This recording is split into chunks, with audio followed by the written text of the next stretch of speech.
Very special thanks once again to Cars of Somerset for providing the vehicle in this review, on this occasion an M2 competition of course, and if you want to check out their current stock of vehicles or potentially even commission them to find you a vehicle across the UK, then of course click the link right below this video in the description to check out all of that info.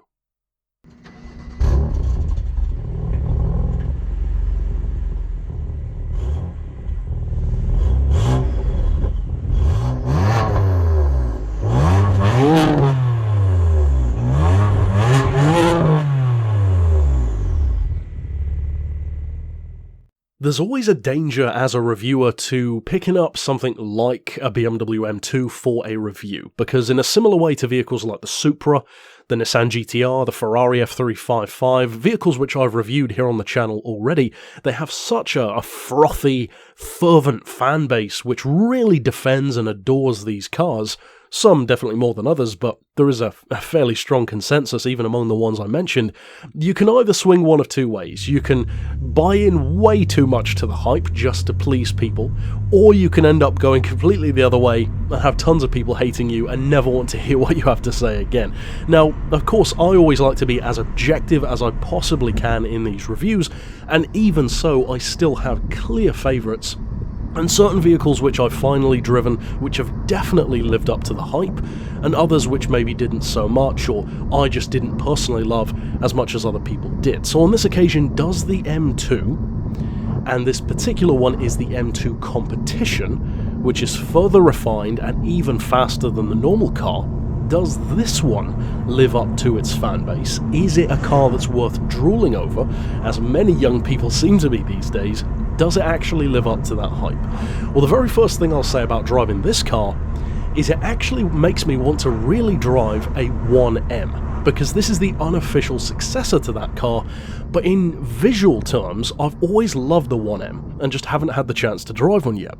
And based on this one, I have a feeling I may love that car, because even though I didn't absolutely adore this one, and click away goes like 90% of the viewers from the video no doubt, I did definitely see a lot to love here. There are very, very strong points about this car, and to me, it actually doesn't really have any weak points.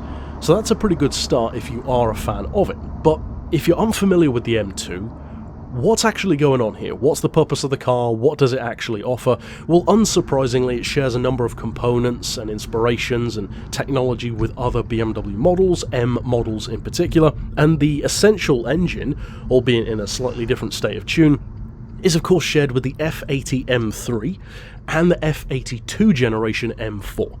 So it's among good brethren, and even though this is the baby Beamer, in effect, the lowest grade full-on M car, if you will, it's no slouch, that's for sure. This thing has 405 horsepower and 406 pound-feet of torque. That's 550 newton meters. Those are very good numbers, and both of which are way higher than, for example, a 1M. Which had 335 horsepower when it came out. Now, of course, that's the competition. This has about 40 or so horsepower more than the standard M2, but given that the competition is the one I was driving, I'm going to focus in more so on that specific model. Now, in terms of the year that it ran, the M2 overall ran from 2016 to 2020. This one is a 2018, which is when the competition was introduced, and in terms of the kind of prices you're going to be paying specifically for the competition, you're looking at about £37,000 to £50,000 here in the UK. And that all depends on whether you get a 2018 or a much newer one, and if the mileage is super low or super high. This car is right in the middle, it's 40 grand, it's only got 12,000 miles, and it's got some very nice modifications. For example, a Stage 2 remap with 540 horsepower, and Bilstein coilovers, as well as a few other things as well, exhaust, etc. So, suffice it to say, it's rather quick. But how quick? How quick is the normal competition before we talk about how quick this version is? Because again, I've reviewed tuned cars before, and even though it's not necessarily the purest vehicle to compare something to, I think it always gives you a good idea of what a car's potential is. So even in the case of a quote-unquote stock M2 competition, the 0 to 60 time on, yes, you can actually choose the manual version or the 7-speed dual clutch, which is what I was driving, once again supports my argument, and I made an entire video about it, why I prefer automatics. The automatic is yet again quicker. The manual does 0 to 60 in 4.4, the dual clutch does it in 4.2. 4.2 seconds is very quick for a baby Beamer. And again, that 3-litre straight-six twin-turbo engine does a fantastic job of delivering its performance. The fact that it is turbo-aspirated really helps with that thumpy torque, and even though it is still fairly rev-happy in terms of getting the best out of it, it kind of reminds me of a few Audi RS models in that sense, it is a lot of fun to use. One of the strongest things, if not perhaps the strongest thing, which I like the most about this car, is actually the way its proportions translate into actual driving feel. And what I mean by that is, this car is small, but it's also quite chunky. It's got a very wide track, very blistered arches, much like the 1M had, but at the same time it's not that physically large. The rear seats are more than good enough, the headroom is very good, the overall space is very good, but it's not a huge car by any stretch. However, it's not lightweight. It doesn't have all-wheel drive, but it still weighs well over 1,500 kilos. The weight actually isn't that much different to an M3 or an M4 anyway, which may seem a little bit pointless for a quote-unquote baby M car. There's the thing though, this does not feel anywhere near as heavy as it is, and even though this is the competition package, which weighs, funnily enough, even more than the normal M2 does, it does not feel anywhere close to that. You could easily fool someone into thinking that this was maybe a 1250 kilo car. And to me, if you're going to have a strong upside, that's a pretty good one to have, because cornering, handling manners, steering, the way it handles its weight and its power and its performance, well, they're kind of important things. Especially in the UK, where you pretty much have as much fun on B roads as you do on motorways. We don't have autobahns here, but we do have some great corners and some great back roads, and a car like a 1M or an M3 or an M2 in this case, those are kind of the perfect car, potentially at least, to have fun there. Much like vehicles like a Megane R26 or a Ford Focus RS or a Clio 182 can be as well. These chuckable, corner-friendly, track day monsters, if you will, that you can actually use on the road as well. This car shines in that regard. Straight line performance certainly isn't lacking either, but it's the corners where the real fun is, at least when I was driving the car. Now, in terms of the rest of its spec, the fuel economy, incidentally, is not bad. You can average about 28-29 to the gallon, probably not in this one with 540 horsepower, and given how fast the stock one is, I should imagine this is probably capable of 0 to 60 in maybe 3.5 seconds, 3.6 perhaps, based on the correlation of those numbers to a stock version. So slow it certainly isn't. In terms of bang for buck, well, it does offer a lot, 40 grand for a car that's essentially supercar level in terms of its performance. You compare this car's spec and performance to a supercar of the 2000s, it is genuinely on par with some of them, if nothing else for acceleration alone. It's similar to a Carrera GT or an SLR McLaren on paper. Top-end speed, not so much, unsurprisingly. It's limited to 155, you can get the M package, which raises it to like 175, so it certainly isn't slow. It's a fantastic rival for RS models, AMG models, etc., just as you'd expect.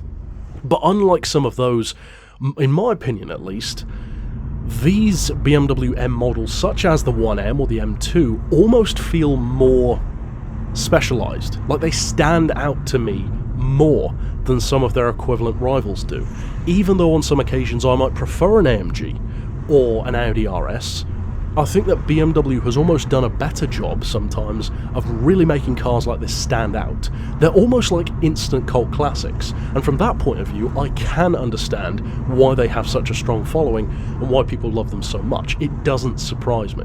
The great part about it from a reviewer's point of view, such as myself, is that it actually means I can say honestly, yeah, it kind of does live up to the hype. Now, with that being said, the caveat, which you may have noticed has kind of been coming this whole video, is that even with all of that being said, there are certain cars that just don't fully do it for me. I would even include, for example, something like an Audi RS4. When I reviewed the, I believe it was B8 generation, the one that only came as a wagon some time ago here on the channel, it's a fantastic car. Across the board there is so much to love and respect, but I didn't want one. I didn't want to own one. It didn't grab me. This one doesn't either. This one is a car which I deeply respect. I have a lot of respect across the board for. It looks good, sounds really nice with that bulky straight six engine. The turbo aspiration is a great choice, gives it fantastic torque, power, acceleration, and even economy. So yeah, I love plenty of things about it, but I would never buy one. Because simply put, for 40-50 grand, there are just other cars that I'd prefer. So that really is what it boils down to. It's an obvious statement to make, but it's the kind of car that you should only buy if this is the only car for you. If you're considering an M2, but then considering something else, well, this car almost feels so specific, like I said earlier on. I think you really need to try this one before even considering anything else, because I could see you either falling in love with it immediately and then not even wanting to consider anything else, and there's nothing wrong with that at all, or I could see you driving it and maybe thinking, oh, okay, it's good, but I'm not quite feeling that extra something, that little spark of character. For me, that was the case. I didn't adore this car, I didn't love it, I respected it, I really liked it, and I loved what it was capable of. From a technical standpoint, it's a fantastic little car. Didn't quite have the passion for me. And from that perspective, it really does remind me of some of those Audi RS models. Not all of them, necessarily, but some. Overall, though, that's it for my thoughts. If you are, or were, an owner of an M2, of course, as I always like to say, put your thoughts down below. Do you think I'm stupid for talking this way about it? Do you think it's way better or way worse than I'm saying? Perhaps some issues that these can have for potential buyers, or just your general thoughts either as an owner or just as a viewer who maybe likes the car or would like to talk about it. But overall, that's it for this particular review. Of course, stick around on the channel for more beards and cars, used buying guide and road test style reviews, and be sure to check out the ones which I've already done as well. But for now, as always, thanks for watching.